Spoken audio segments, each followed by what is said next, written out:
De manhã cedo, Belo Horizonte ainda respira devagar. No Padre Eustáquio, Dona Celina acorda antes do primeiro ônibus passar. 7 passos até o fogão, água no bule, cheiro de café espalhando pela cozinha simples.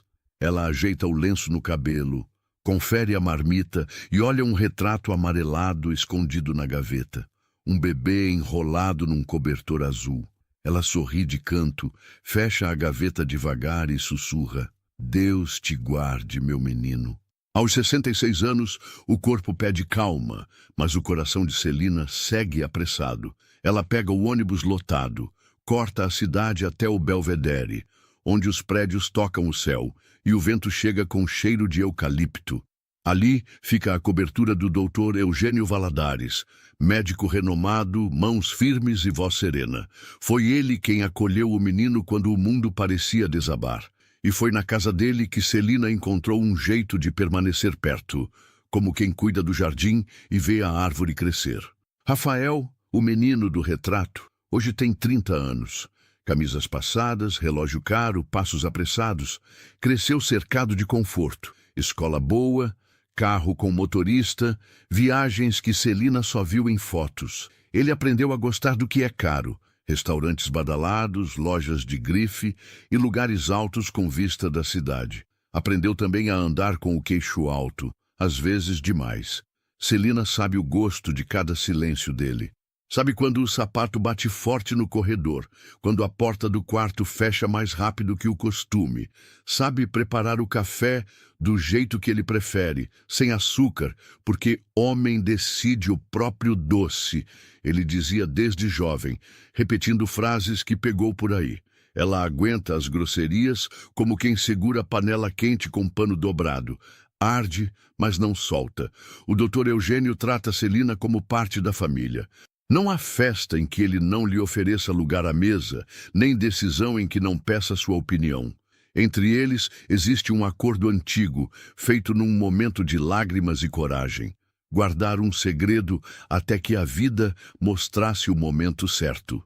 Naquele início de semana, Rafael chegou com brilho novo nos olhos. Falou de aliança, salão, banda, fotos ao pôr do sol com a cidade inteira lá embaixo. Lorena, a noiva, é bonita, segura de si.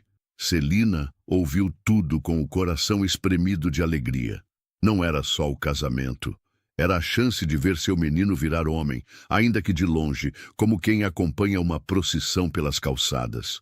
Ela não sabia que, antes do pôr do sol daquele sábado, uma frase, lançada sem piedade, iria atravessar sua alma como faca e mudar o lugar de cada um ali mesmo naquela casa. Na cobertura de vidro e piso frio, a manhã brilhava. O elevador abriu e Rafael entrou como quem já nasceu ali. Perfume forte, celular na mão, sorriso calculado.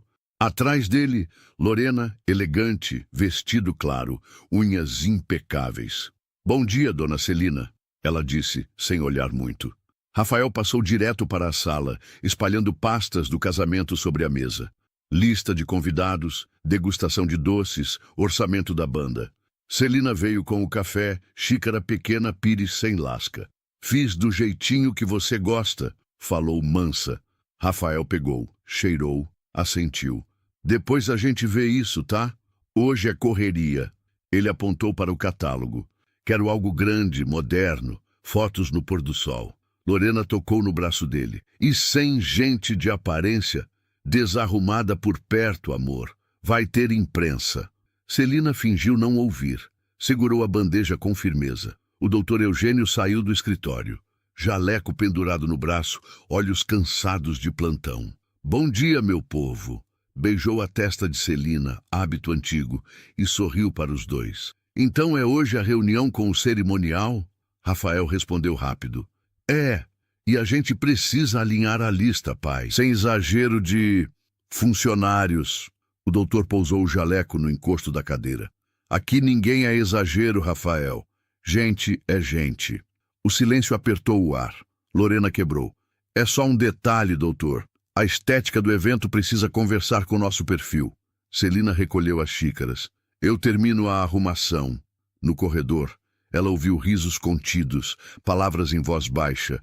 mãos ásperas, roupas simples, vai estragar as fotos. Guardou tudo na memória, como quem dobra um pano limpo. À tarde, eles desceram juntos para a visita ao espaço do casamento. O carro deslizava pela avenida, som alto, planos grandiosos. Celina ficou na cobertura, lustrando a mesa, alinhando cadeiras, deixando o apartamento do jeito que o doutor gosta. Tudo no lugar. Quando terminou, sentou 1 minuto na área de serviço e respirou fundo. Tinha pressentimento de temporal. No fim do dia, voltaram animados. Fechamos a banda, Rafael anunciou, e o espaço é perfeito, vista da cidade toda. O doutor Eugênio assentiu contido. Ótimo. E sobre a lista? Rafael encarou a mãe de criação parado à porta da cozinha. A gente vai precisar cortar nomes, tá? Evento elegante pede cuidado. Celina sorriu de leve. Sei que vocês querem o melhor. O doutor cruzou os braços. Só para saber, quem você pensa em cortar, meu filho? Rafael respirou fundo. Olhou para Lorena e voltou a olhar para Celina. A gente fala disso amanhã com calma. Mas Rafael já tinha a frase na ponta da língua, afiada. Bastava um empurrão, um tropeço de orgulho. Esse empurrão viria no sábado, diante de todos. No sábado, o sol bateu forte nas janelas do salão. Era dia de prova do buffet e acerto final com o cerimonial. Mesas altas, guardanapos de tecido, garçons testando as bandejas, fotógrafa checando a luz. Rafael chegou primeiro, falando alto, cheio de pressa. Lorena veio atrás, elegante, avaliando tudo com o olhar de quem mede vitrines. O doutor Eugênio fez questão de levar Dona Celina. Quero que prove os salgados e diga o que achou, ele disse, com aquela calma que manda sem levantar a voz. Celina foi discreta, roupa simples, cabelo preso, mãos muito limpas. Cumprimentou a equipe, agradeceu o copo d'água e ficou num cantinho, sem chamar atenção. Aquele arranjo mais baixo fica melhor, ela sugeriu, mansa, quando pediram opinião. Se não, esconde o rosto nas fotos. A cerimonialista sorriu, anotou. Rafael franziu a testa. Mãe Celina tem bom olho, comentou o doutor orgulhoso. Foi o empurrão. Rafael respirou fundo, encarou o pai e depois a empregada. Pai, com todo respeito, vamos colocar os funcionários nos bastidores. Foto é com família e convidados. Celina sentiu o golpe, mas manteve o sorriso pequeno. Eu fico onde for melhor, meu filho. Escapou no automático. O meu filho já tinha escorregado outras vezes. Quase ninguém percebia. Lorena cochichou. Amor, pensa na estética. O garçom trouxe a bandeja. Celina pegou um pastelzinho, assoprando de leve. As mãos mostravam anos de trabalho, sim, mas estavam bonitas, cuidadas. Rafael fixou o olhar nelas como se fossem um defeito.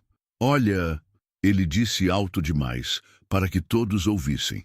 A gente quer um casamento impecável. Nada de gente, assim, estragando a imagem. Você entende, né? Aliás, parou, como quem escolhe a lâmina. Você é feia demais para ir ao meu casamento. O barulho do salão sumiu. A fotógrafa baixou a câmera. A cerimonialista fingiu escrever. O garçom congelou com a bandeja no ar. O doutor Eugênio fechou os olhos por um segundo, como quem segura uma dor antiga. Lorena abaixou o rosto, como se não tivesse ouvido. 2 garçons se entreolharam envergonhados por ela. A cerimonialista tentou mudar de assunto, oferecendo outro doce, mas ninguém tinha fome.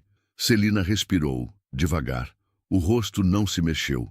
Apenas levou o guardanapo à boca, como quem seca uma gota de óleo. Depois disse baixo. Entendo, sim. Obrigado pela compreensão. Rafael arrematou satisfeito consigo. O doutor se aproximou de Celina e falou quase num sussurro. Hoje, você volta comigo. Amanhã a gente conversa. Ele não levantou a voz, não fez discurso. Só olhou o filho nos olhos. Foi suficiente para que Rafael sentisse, pela primeira vez, que tinha ido longe demais. Todos ali ouviram. Naquele sábado, a cobertura estava silenciosa. O doutor Eugênio deixou o paletó no encosto da cadeira e foi até a cozinha. Celina lavava um prato de cada vez, sem pressa, como quem organiza o coração junto com a louça. Me perdoa pelo que você ouviu, disse baixo. Não precisa, doutor. Palavra dita não volta, mas Deus sabe de tudo, respondeu ela enxugando as mãos. Ele puxou uma cadeira. A gente fez um combinado atrás. Você me confiou um bebê e eu prometi cuidar dele e de você. Hoje eu falhei com os dois. Amanhã eu acerto. Celina balançou a cabeça. O menino está cego de vaidade. Uma hora aprende. Vai começar agora. No domingo, entre uma visita ao hospital e outra, o doutor revisou números, lembrou contratos, puxou pastas. Na segunda cedo já estava no banco. Amaro, o gerente, abriu a sala sem fila. Preciso encerrar o adicional do cartão no nome do Rafael, disse, e retirar meu CPF do aluguel no Belvedere. Nada mais de débito automático da minha conta. Entendido, doutor. Vai impactar as próximas faturas. É a ideia. Enquanto assinava, lembrou do primeiro choro, do berço improvisado e da promessa. Não vai faltar nada, mas ele vai aprender o valor de tudo. Era a hora. Não por raiva, mas por cuidado. Limite também é amor, e precisava ser agora. De lá, ligou para a locadora do carro. Devolução em 48 horas. Avisou o motorista. Amanhã, 100 corridas para Rafael. Depois telefonou para o síndico. Qualquer atraso, tratar direto com o inquilino. E, por fim, uma mensagem simples para o filho. Jantar aqui hoje. Assunto de família, 20 horas. Chegou no horário. Perfume caro e pressa. Trazia nas mãos um catálogo caro com fitas douradas. Parecia um comercial ambulante. Pai, olha só o terno que eu escolhi. Começou Rafael. Senta. O tom calmo cortou o ar. Rafael obedeceu. A partir de hoje, você responde pelo seu padrão, disse o doutor.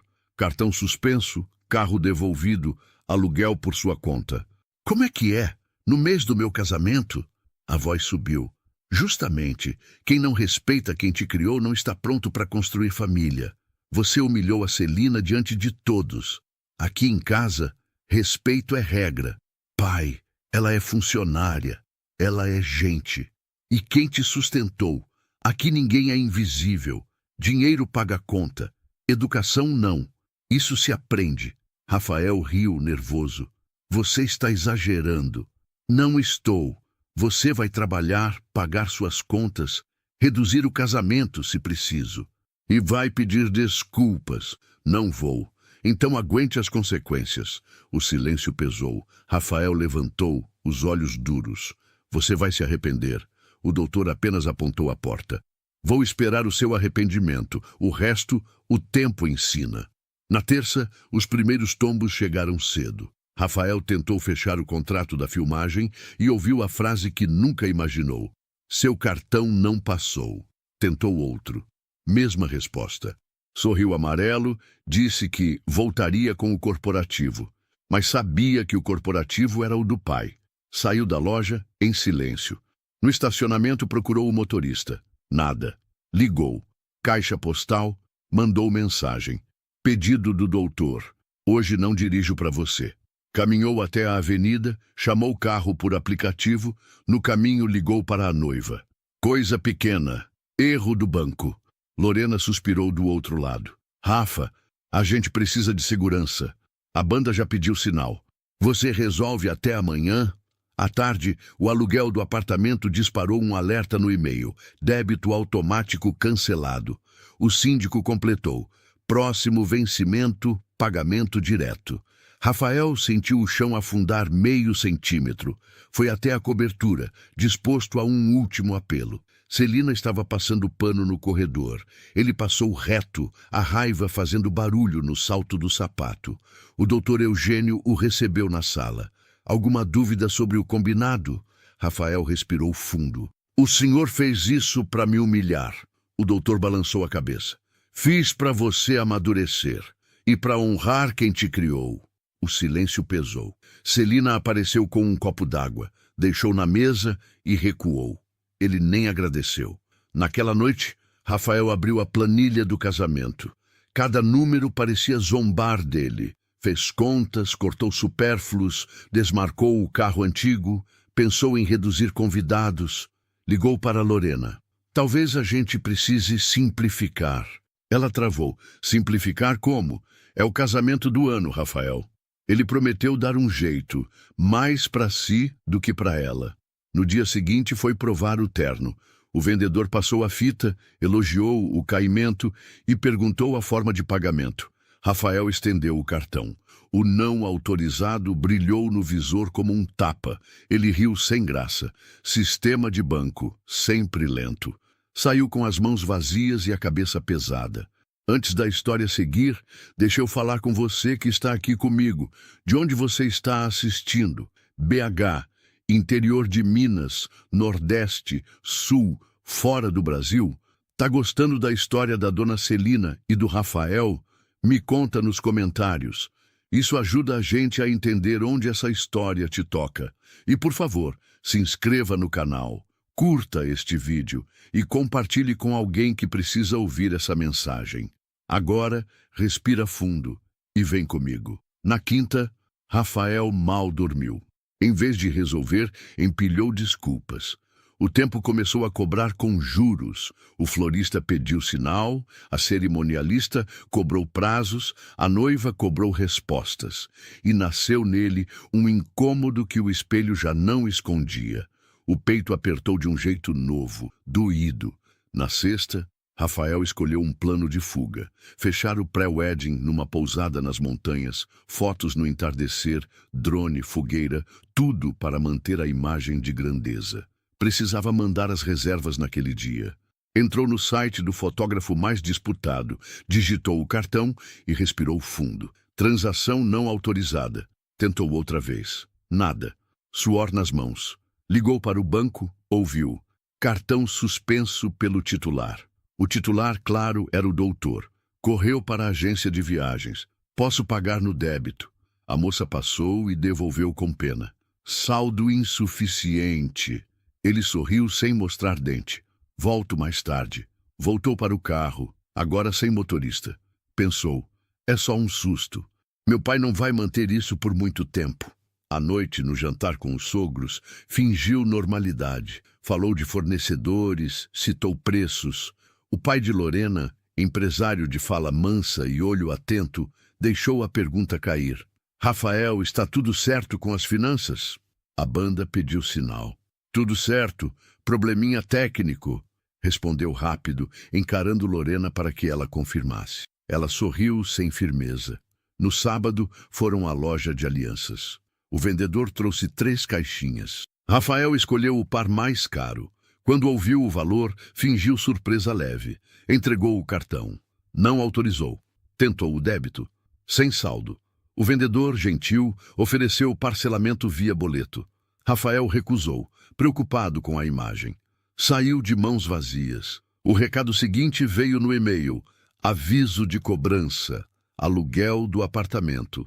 O débito automático tinha sido cancelado e o vencimento era dali a 5 dias. No rodapé, sob pena de notificação. A palavra acendeu um medo infantil. Rafael pensou em ligar para o pai e pedir um adiantamento, mas lembrou do olhar do doutor. Firme, definitivo. No domingo, vieram as fotos do espaço.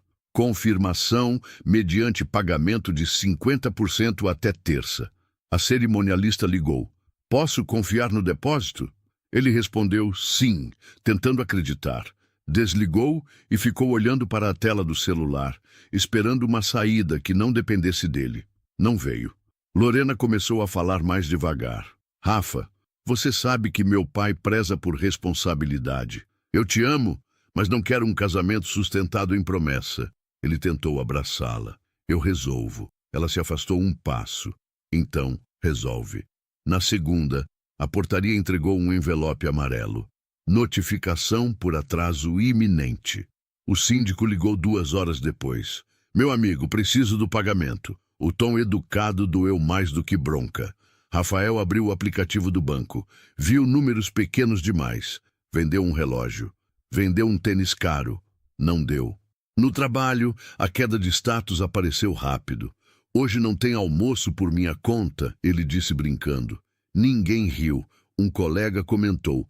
Ouvi dizer que o doutor puxou o freio. Rafael fechou a cara. À tarde, pediu para sair mais cedo. O chefe estranhou. Prioridades, Rafael. Ele deixou a sala com o estômago apertado. Na terça, última chance de pagar o sinal do espaço, pegou o carro para vender. O avaliador falou baixo. Pago menos porque tem pressa. Rafael engoliu seco e aceitou.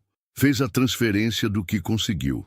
Ainda faltava muito. Ligou para Lorena. Amor, a gente pode reduzir o pacote, fazer algo menor, íntimo.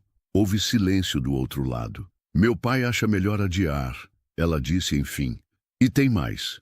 Ele não gostou do que você falou da dona Celina no buffet. Isso diz quem você é. Rafael fechou os olhos. O mundo encolheu. A vergonha, que ele empurrou com desculpas, sentou-se ao lado. No fim do dia, chegou o papel que faltava. Aviso de despejo em caso de não pagamento. Agora não era mais um e-mail frio. Era um carimbo no presente. Ele sentou no sofá, olhou a sala impecável e ouviu o eco das próprias frases. Impecável, perfeito, riu sem humor. A perfeição descascava como tinta velha, e pela primeira vez ele pensou sério. Eu preciso pedir desculpas, de verdade sem teatro. Na quarta de manhã, Rafael acordou antes do despertador. O aviso de despejo estava sobre a mesa, como um tijolo no peito. Escreveu para Lorena. A gente precisa conversar. Não houve resposta. Decidiu ir até a cobertura. Quem abriu foi Dona Celina. Avental simples, mãos limpas, olhar calmo. O doutor está? No escritório, ela disse saindo do caminho. O doutor o esperava sentado. Óculos na ponta do nariz. Uma pasta com papéis. Senta, falou sem sorriso. Pai, eu vim resolver. É o aluguel, a banda, a viagem. Pode reativar o cartão? Eu pago depois. Assino o que for preciso. Não! A palavra parou tudo. Não? Ele repetiu. Não, reforçou o doutor. Você vai pagar o que promete com o próprio trabalho. E vai pedir desculpas a quem feriu. Rafael remexeu no sofá. Foi feio o que eu disse, eu sei. Mas foi no calor do momento. Não foi momento. Você desrespeitou a mulher que te criou. Não tropeçou a língua. Tropeçou o coração. Ela é funcionária, pai. Ela é gente e estava aqui antes de você. Você a conhece pelo nome, come a comida que ela faz e chama isso de funcionária, como se fosse um móvel. Não, em minha casa não. E o casamento? Ele insistiu. Se a sua noiva prefere aparência a respeito, reveja o casamento. Se ela te ama, vai gostar de te ver crescer. Começa pedindo perdão. Hoje. Rafael entendeu o recado. Atravessar o corredor e admitir que foi cruel. Não conseguiu. O orgulho segurou sua língua como um nó.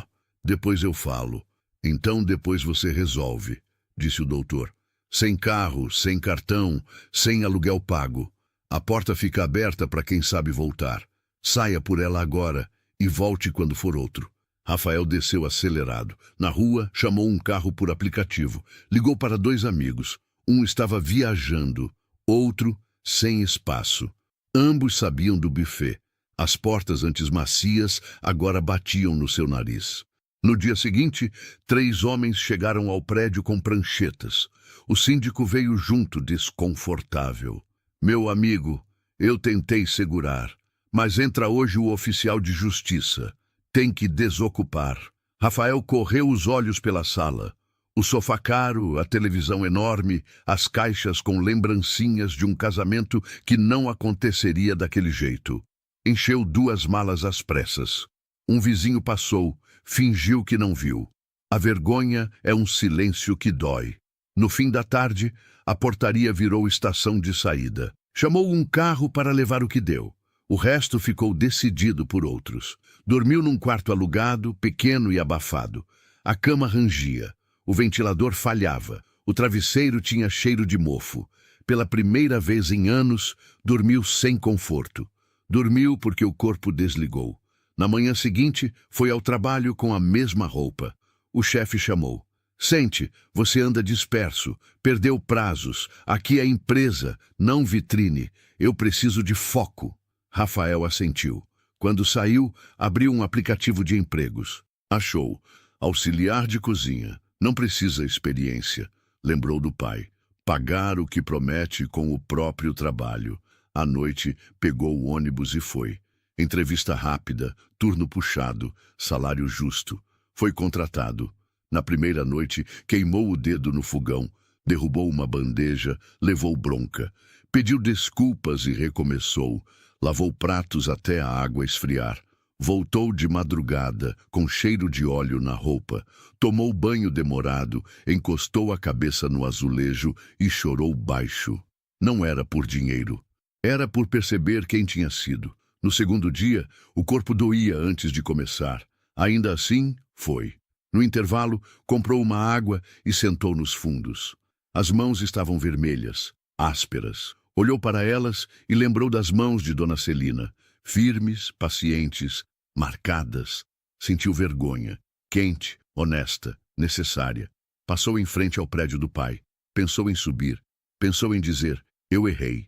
Deu 2 passos até a portaria, mas recuou. Primeiro eu mudo, depois eu falo, decidiu. No terceiro dia, veio a mensagem de Lorena. Precisamos de tempo. Meu pai acha melhor cancelar. Eu também, desculpa. Ele releu muitas vezes. Era o fim. Sentou no canto e olhou a parede. Depois abriu a carteira e contou o dinheiro. Pagou parte do condomínio atrasado direto no prédio. Anotou num papel. Dever X, pago I, restam Z. Não era muito, mas era dele. No domingo, amanheceu com vontade de pedir perdão. Só isso. Comprou um buquê Subiu simples no ônibus, desceu da 2 esquina. paradas depois, caminhou até a rua conhecida. Parou diante da porta da área de serviço, por onde passou tantas vezes sem ver quem estava ali. Respirou fundo, bem fundo, bateu. Quando a porta abriu, ele não tinha discurso. Só tinha a verdade. Quem abriu a porta foi Dona Celina, avental dobrado, olhar cansado. Rafael ergueu o buquê simples. Eu vim pedir perdão. O que eu disse machucou. A senhora não merecia. Ela recebeu as flores como quem segura um passarinho. Não sorriu nem chorou. Obrigada. Perdão a gente dá, mas a confiança precisa reaprender a andar entre. Tem café. Sentaram-se à mesa da área de serviço. Ele falou baixo, sem desculpas. Contou do despejo, do trabalho novo, da vergonha que sentiu das próprias mãos. Prometeu mudar, sem prometer prazo. Pediu para ajudar nas tarefas da casa, o que a senhora mandar. Ela assentiu. Começa estendendo as toalhas e troque a lâmpada da área queimada faz tempo. Naquela tarde, Rafael trocou a lâmpada, consertou a porta que rangia, varreu o quintal, levou o lixo. Ao sair, agradeceu pelo café e pelo silêncio. Voltou no dia seguinte, sem anunciar. Repetiu o gesto no outro e no outro. O doutor Eugênio observava de longe, sem interferir, deixando a porta aberta. Os dias viraram semanas. Rafael aprendeu a rotina de quem serve, tirar o bolo do forno e esperar esfriar, lavar a panela grossa por último, dobrar pano de prato com capricho. Começou a mandar, por conta própria, pequenos depósitos ao síndico, sempre com uma mensagem: pago mais no mês que vem. À noite, no trabalho, já não derrubava bandejas. Ganhou um muito obrigado do cozinheiro. Guardou como medalha. Um sábado, Dona Celina sentiu uma tontura leve. Rafael percebeu, trouxe água com açúcar, mandou mensagem para o doutor. Pressão oscilou, respondeu ele, pedindo calma. Rafael ficou até passar. Quando ela se recompôs, ele se levantou. A senhora quer que eu leia a bula desses remédios? Minha letra é pior que a do médico, mas eu tento. Ela riu de verdade pela primeira vez. Tenta. Uai. No fim da tarde, ele encontrou sobre o balcão uma caixinha de metal redonda, antiga, com um desenho de santo. Dona Celina fechou com cuidado. Era da minha mãe. Me lembra que amor aguenta fogo. Ele não entendeu completamente, mas guardou o respeito pelo objeto. Ao sair, passou pela sala. O doutor o chamou com um gesto.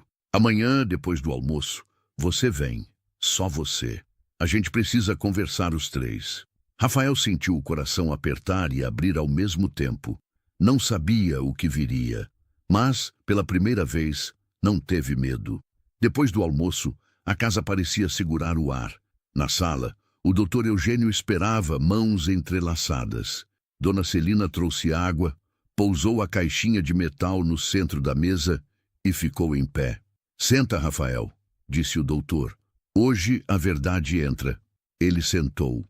O doutor abriu a caixinha. Dentro, uma pulseirinha de maternidade, uma foto desbotada de um bebê no colo de uma mulher jovem e um bilhete. Cuida dele por mim. Você cresceu acreditando que sua mãe morreu no parto, falou o doutor. Não morreu. Ela é a mulher que te criou, desde o primeiro banho, a que te levou no colo na febre. Ela pediu que eu te adotasse e um trabalho aqui, para ficar perto. Eu aceitei, porque também precisava de um motivo para seguir. Rafael olhou para Dona Celina. As mãos dela tremiam. Eu prometi esperar o seu coração ficar pronto, disse ela. Esperei 30 anos e estraguei tudo quando deixei escapar meu filho no buffet. Ele fechou os olhos. A frase que dissera voltou inteira, fria.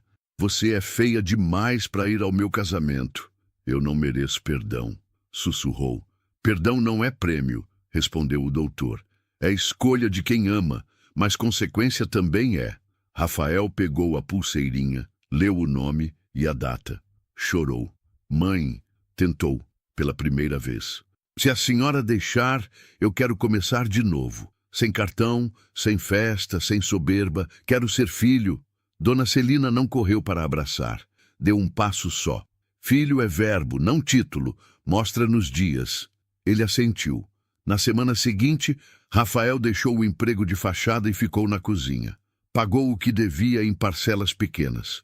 Voltou a estudar à noite.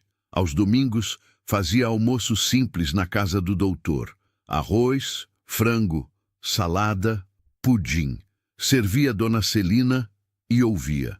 O silêncio entre eles, antes duro, virou descanso. Meses depois, ligou para Lorena. Agradeceu o tempo e desejou paz. Não insistiu. Entendeu que nem todo amor chega junto com o nosso melhor. Num sábado, preparou uma mesa na varanda. 3 pratos, 3 copos, uma flor no pote de vidro. Quando Dona Celina chegou, ele mostrou um envelope. Não é dinheiro, é promessa escrita. O que já paguei, o que devo, o que vou fazer. E um pedido. Me deixa te chamar de mãe na frente dos outros? Ela respirou fundo e sorriu. Deixa sim. O doutor levantou o copo d'água. A beleza que não sai na foto. As mãos que criam. Brindaram. Comeram sem pressa. Talvez você deva um perdão. Talvez mereça ouvir um. Conte nos comentários o que esta história te lembrou.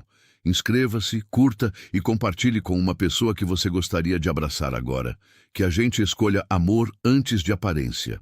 A mão dele tremia em cima da bengala. O ar vinha curto, raso, como se cada suspiro tivesse que disputar espaço com os anos que ele guardava no peito. A camisa social ainda estava impecável. Ele era vaidoso até na dor. Mas ali, no meio da sala, entre a poltrona e o relógio antigo, o corpo dele estava cedendo, e ninguém sabia o que fazer. Foi quando a voz dela cortou o desespero. Respira, eu sou médica. A babá, de uniforme simples e olhar firme, se ajoelhou ao lado dele com uma segurança que ninguém esperava, nem ele. Aquela mulher que até ontem trocava fraldas e cantava canções infantis, agora segurava o coração de um milionário nas mãos. Às vezes, quem mais parece invisível é quem mais sabe salvar. Senhor Otávio nunca foi de sorrisos fáceis. Na mansão de colunas brancas e janelas de madeira maciça, o silêncio sempre falou mais alto que qualquer afeto. A rotina era quase religiosa. Café servido na biblioteca às 7h45, jornais dispostos por ordem de relevância e uma xícara de porcelana japonesa esperando o toque preciso da colher de prata. Era assim há anos, desde antes da esposa falecer, desde antes da filha se mudar, desde que a vida passou a pesar mais nos ombros do que no relógio. Hoje, a única criança que preenchia aquele casarão era Lívia, sua neta de 11 anos. Cabelos lisos, olhos vivos e um corpo limitado por uma condição neurológica que a deixava em cadeira de rodas desde os 3. Lívia havia sido deixada ali pela mãe, sua única filha, só por uns dias, que já duravam 2 anos. E quem cuidava dela era Maria, a babá. A moça de uniforme discreto, cabelos presos e fala mansa já era parte da casa, mas não era tratada como tal. Chegava cedo, cuidava da menina com paciência de artista. Trocava as roupas, lia histórias, preparava os alimentos com atenção que nenhuma mãe jamais teve. Lívia a chamava de Tia Maria, mas Senhor Otávio a chamava apenas de a moça. A Lívia já tomou o suplemento da manhã? Já sim, senhor. Ótimo. Peça a Neide que feche a varanda. Está começando a ventar. Era sempre assim, curto, contido, comedido. Maria aprendeu a não esperar mais do que isso. Ela sabia o lugar que ocupava naquela casa e o que nunca lhe seria permitido ocupar. Mas o que Senhor Otávio talvez nunca tenha percebido é que, mesmo em silêncio, Maria observava tudo. Sabia que ele demorava mais para descer nos dias nublados. Sabia que ele passava os dedos sobre o anel da aliança antes de guardar a carteira. Sabia que ele evitava sentar-se à mesa de jantar, como se a ausência de alguém ainda pesasse mais que o lugar vazio. Por fora, ele era a imagem da elegância, terno escuro impecável, sapato engraxado por mãos contratadas, barba branca aparada com precisão. Por dentro, era um homem que se acostumou a guardar tudo, inclusive o afeto. Maria nunca tentou quebrar isso, mas talvez por isso mesmo sua presença incomodava. Ela não pedia aumento, não fazia perguntas, não se intrometia e ainda assim sustentava, com gestos invisíveis, o que restava de vida naquela casa. Senhor Otávio nunca olhou nos olhos dela por mais de 3 segundos. Nunca agradeceu. Nunca quis saber sua história. Mas isso estava prestes a mudar. Foi logo depois do almoço. Naquela tarde, o chefe preparou medalhões ao molho madeira, acompanhados de risoto cremoso e aspargos. Tudo servido na varanda coberta, com vista para o jardim de camélias. Senhor Otávio, porém, mal tocou no prato. Apenas mexeu lentamente no talher, como quem empurra o tempo para frente. Lívia estava no quarto ouvindo histórias com Maria. A mesma história de sempre, aliás. Aquela do cavalo cego que encontrava o caminho pelo cheiro. Era a favorita. Maria havia aprendido a entoar cada frase com emoção dosada, nem teatral nem fria. A menina sorria com o canto dos olhos, mesmo sem entender todas as palavras. Na sala, o som do relógio importado preenchia o silêncio. Os segundos passavam em compassos de ouro e tensão. Senhor Otávio se levantou com dificuldade, ajeitou o paletó e caminhou até o bar. Serviu-se de um copo pequeno de água gelada. Sentou-se na poltrona que sempre usava nas tardes de sexta. Foi então que a mão tremeu. Primeiro à esquerda, depois à direita, que deixou o copo cair sobre o tapete persa. Ele tentou se levantar, mas a respiração falhou. O ar, que sempre entrava como um cavaleiro obediente, agora vinha fraco, em pedaços. Cambaleou até a estante. Apoiou-se na moldura prateada de uma fotografia antiga, uma em que Lívia ainda estava no colo da mãe. E ali, entre o quadro e o abajur, o corpo cedeu. Maria ouviu o som seco da madeira no chão e correu. Quando entrou na sala, encontrou o Senhor Otávio semi-inclinado, o rosto pálido, o suor escorrendo pela têmpora, os olhos semicerrados, o peito em espasmo, a dignidade pendurada por um fio invisível. Ela não hesitou. Ajoelhou ao lado dele, tirou os sapatos, afrouxou a gravata, abaixou as luzes. Respira, eu sou médica. Foi a primeira vez que aquela frase existiu entre os dois, não como título, nem como poder, mas como fato vivo. A babá era médica, ou tinha sido, e agora estava ali como ninguém. Maria buscou o estojo de emergência. Sabia exatamente onde estavam os comprimidos sublinguais. Verificou o pulso. Elevou as pernas com a almofada do sofá. Manteve o pescoço livre. O telefone na mão direita. A calma na esquerda. Falou com a equipe do plano. Passou dados, endereços e estado clínico, sem hesitar. Ela lembrava de tudo, porque aquilo já tinha acontecido. Com o pai, anos atrás, sozinho, sem ninguém. E foi por isso que largou a medicina. Porque nem toda técnica salva a tempo. Mas agora, talvez pudesse. Os paramédicos chegaram em minutos, entraram uniformizados, prontos, mas ao verem Maria, diminuíram o passo. Ela já estava no comando. Fez um breve sinal com a cabeça. Eles entenderam. Senhor Otávio ainda não falava, mas os olhos dele, os olhos que nunca a encararam antes, estavam agora presos no rosto dela, como se quisessem lembrar cada traço. Não havia soberba, nem surpresa.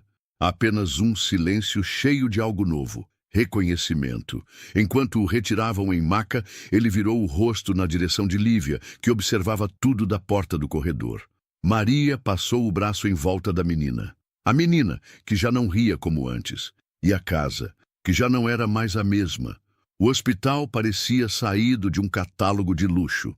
Piso de mármore polido, ar-condicionado suave. Equipe vestida em tons discretos. Nada ali gritava emergência, embora tudo o fosse. Senhor Otávio foi levado direto para a ala de cuidados intensivos. Os exames vieram rápidos, os procedimentos também. O diagnóstico era claro. Crise aguda de angina instável, potencial pré-infarto.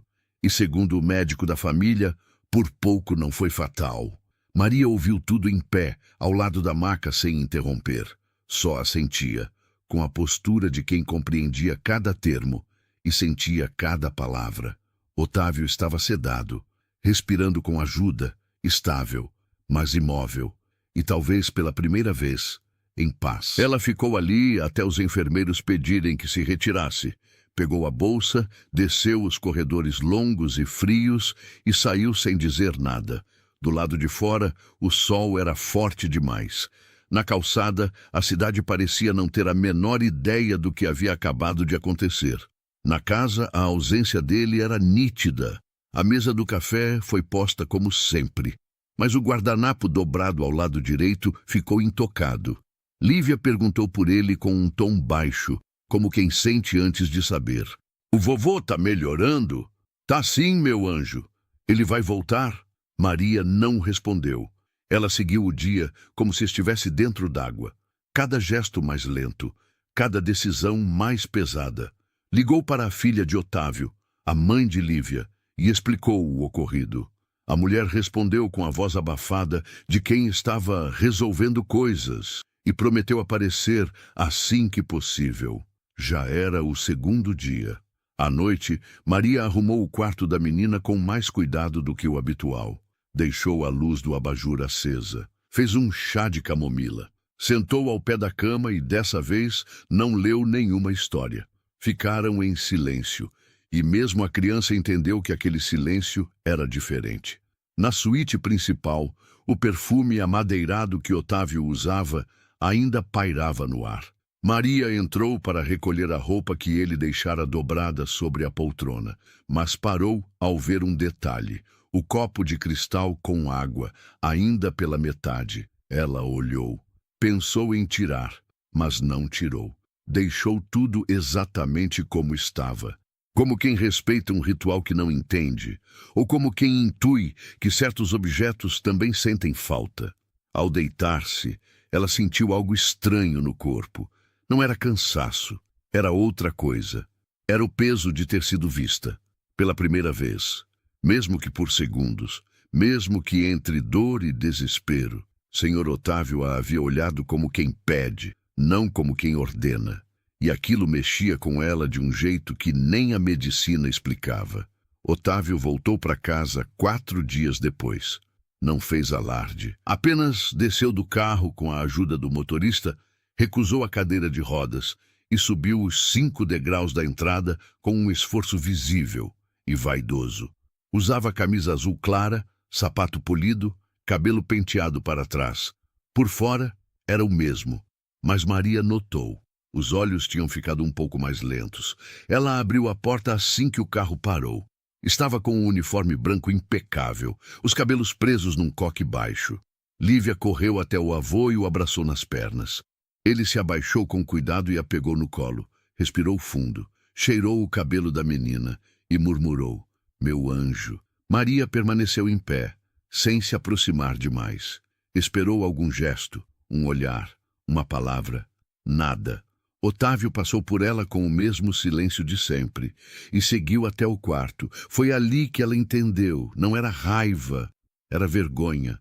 Homens como ele foram criados para não precisar de ninguém, muito menos de uma babá, muito menos de uma mulher, muito menos de alguém que sabia o que ele não sabia, nem sobre o próprio corpo. Naquela noite, o jantar foi servido na mesa menor, na sala de leitura. Otávio comeu pouco, comentou o sabor do vinho, o ponto da carne, mas evitou perguntas. Maria colocou Lívia para dormir mais cedo. Depois, foi até a cozinha e lavou a louça devagar. Ficou ali olhando a água escorrer na pia, como quem pensa sem querer pensar. Foi quando ouviu passos. Otávio entrou devagar, apoiado na bengala, e ficou parado na porta. "A menina dormiu?" perguntou, sem encará-la. "Dormiu. Você tem trabalhado aqui há quanto tempo?" Maria enxugou as mãos com o pano de prato, virou-se devagar. "Quase 3 anos. Silêncio. O médico disse que sua intervenção foi crucial. Não fiz mais que o necessário, Sr. Otávio." Outro silêncio. Esse, mais pesado. Ele tentou dizer algo. A voz falhou. "O que aconteceu comigo?" começou. "Foi um susto. Foi um aviso." Ele levantou os olhos. Primeira vez naquela noite que os dois se olharam por inteiro. "O senhor pode não acreditar, mas o corpo sempre avisa. Eu não costumo ouvir meu corpo. Talvez seja a hora de começar." Otávio sorriu. De leve, um canto da boca apenas. "Você sempre foi assim? Assim como? Tão segura?" Maria pensou um instante.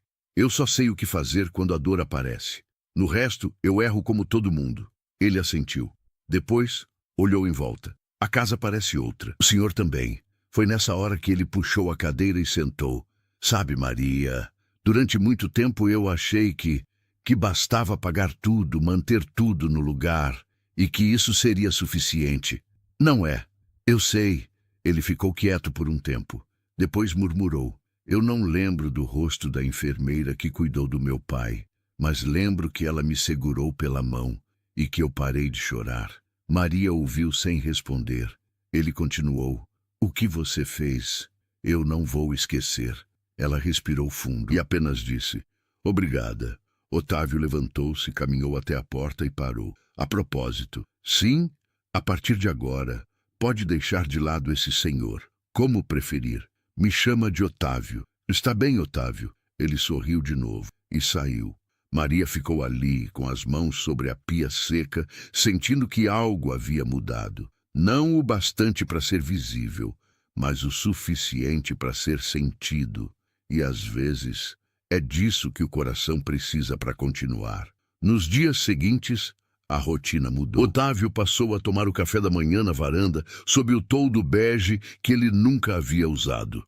Pedia café coado, pão francês fresco, suco natural. Mas o que realmente mudara era o modo como olhava. Agora ele dizia, "Bom dia." Perguntava como estava a noite de Maria, e às vezes até ouvia as respostas. Lívia, claro, notou primeiro. "Vovô tá mais calmo." "É?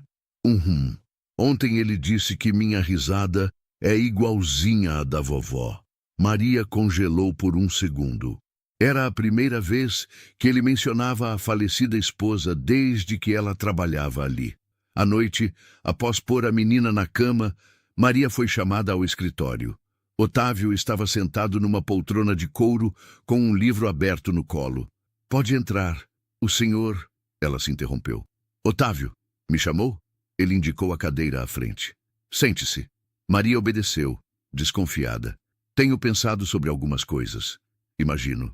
Pensei em aumentar seu salário." Ela levantou as sobrancelhas, surpresa. "Agradeço, mas não é necessário.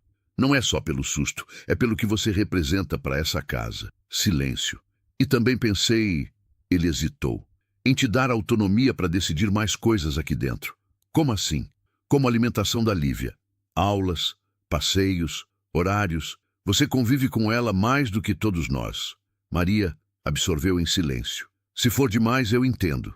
Mas pensei que talvez fosse justo." Ela sorriu com doçura. "Otávio, Isso é mais do que justo. É um gesto bonito. Eu não quero que você pense que eu estou tentando te comprar. Não penso. Por quê? Ele parou. Você me salvou. Maria ficou quieta. Ele continuou. E eu não estou acostumado a dever nada a ninguém. Talvez não seja dívida. Talvez seja só vida.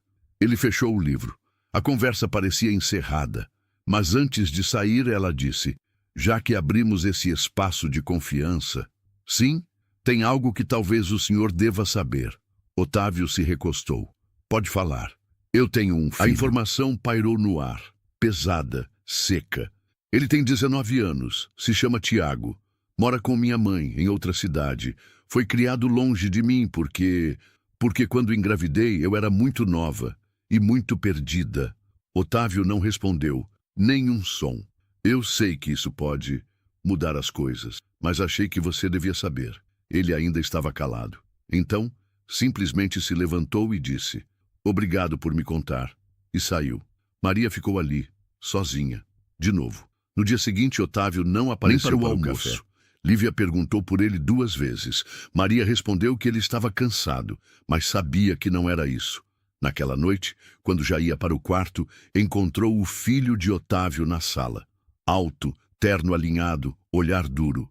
Você que é a babá? Sim. Maria. Tá aqui há quanto tempo? 3 anos. Engraçado. Nunca ouvi meu pai elogiar uma funcionária como tem falado de você. Ela manteve a postura. Faço meu trabalho com respeito. Ele se aproximou, a voz baixa. Meu pai é um homem influenciável quando está vulnerável. Se você tiver alguma intenção além do que está no contrato, recomendo que pense bem. Maria sentiu o golpe, mas não reagiu. Apenas olhou nos olhos dele e disse: não é meu estilo manipular quem ainda não aprendeu a sentir. Ele pareceu confuso, mas recuou. Boa noite, Dona Maria. Boa noite. Ela subiu as escadas devagar. Sabia que estava de volta à mesma linha tênue de sempre. Servir sem se submeter, cuidar sem se apegar, amar sem se permitir. Mas também sabia de uma coisa. Já era tarde demais para fingir que nada tinha mudado. Otávio passou 3 dias em silêncio. Descia para o café apenas quando Maria já havia saído da cozinha. Evitava os corredores onde ela costumava circular. Chegava a se trancar no escritório com a desculpa de rever documentos importantes. Mas não era isso. Era medo.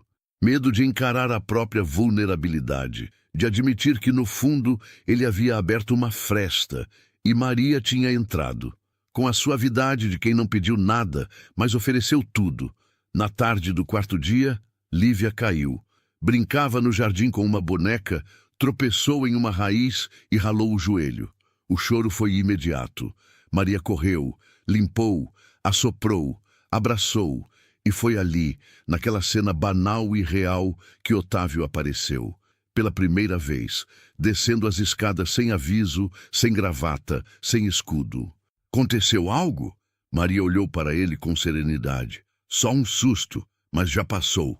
Otávio ajoelhou-se, com dificuldade, ao lado da neta. Corajosa como a avó, murmurou, fazendo carinho em seus cabelos. Maria se afastou discretamente, mas ele não deixou. Fica, ela hesitou. Por favor. Os dois ficaram ali, ajoelhados, lado a lado, observando Lívia adormecer no sofá da sala, exausta da dor e do choro. Otávio falou primeiro. Quando Clara, a avó dela, adoeceu, eu me fechei. Não sabia o que fazer com a ideia de perder, então virei pedra. Maria ouviu em silêncio. Depois que ela se foi, achei que estava tudo resolvido, que bastava manter a ordem da casa, pagar as contas, garantir o futuro da família. Ele olhou para o chão. Mas é estranho. Só me senti vivo de novo quando achei que ia morrer. Maria não respondeu. Respeitava o tempo dele. E aí, entre a dor e o escuro, escutei sua voz. Ele virou-se para ela. Aquilo me trouxe de volta, não só ao corpo, mas à vida. Maria sentiu a garganta apertar. Otávio, eu não pedi nada disso. Eu sei. E é por isso que tem valor. Ele estendeu a mão. Tocou levemente o pulso dela. Só queria dizer que se quiser ir embora, eu entendo. Maria se surpreendeu. Mas se quiser ficar não só como babá, mas como presença, como parte da casa, como alguém que não precisa mais se esconder, Otávio respirou fundo.